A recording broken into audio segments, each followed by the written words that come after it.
So the Senate is set to vote on two bills tomorrow to reopen the government. Both, they say, are dead on arrival. So what can be done to break this standoff? Joining us now, Republican Congressman Bob Woodall from Georgia. He is a member of the House Budget Committee.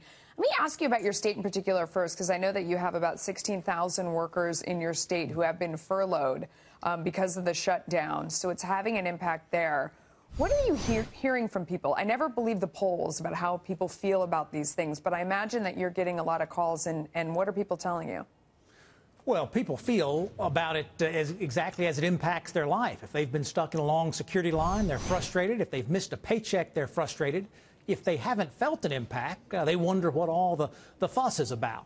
It's as a legislator where I know we can do better. I know we don't have to manufacture a crisis. I know we can get the money together to keep these agencies open, doing the important work that we all believe they do. That's the frustration. I hope we'll see fewer countdown clocks on days of the shutdown and more countdown clocks on how long has it been since the principals have been sitting at a table together, because we're not going to get a solution without the principals sitting down and talking it out. Well, the president put an offer on the table, and, Democrats said it was a non-starter. I know that we've been reading various reports and hearing, from folks there that there's different conversations going on behind the scenes. What do you think? What do you believe? And we won't hold you to it. What do you think Democrats would take in exchange for money for border security?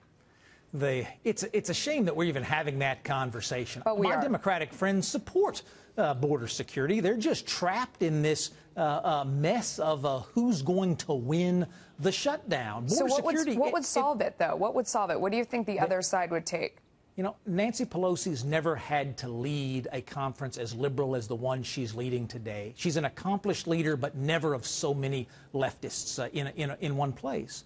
I don't know what she can take. We would have solved this issue back in December, except Chuck Schumer knew that he couldn't do that. What's the biggest thing that you guys would offer? I mean, there was a report today in Axios saying that they were shopping around this idea of giving 700,000 Dreamers green cards and making that big offer, that it's going to take a big idea and a big offer. What's a big idea? Well, you make an important point. That is a big idea, as was putting the first legislative solution to DACA in the books, as was putting a legislative solution to temporary protective status, as was cutting the demand for border wall funding in half. The president has offered after offer after offer after offer, and we've gotten no offer back Do you want to throw something side. out, though, sir, before we run out of time? Throw something out that would be a solution? If I believed you and I could solve it here, I'd absolutely do it. I need Nancy Pelosi to throw something out. I'm tired of hearing what she won't do. How about coming out and telling me what you will do? It'll bring people together.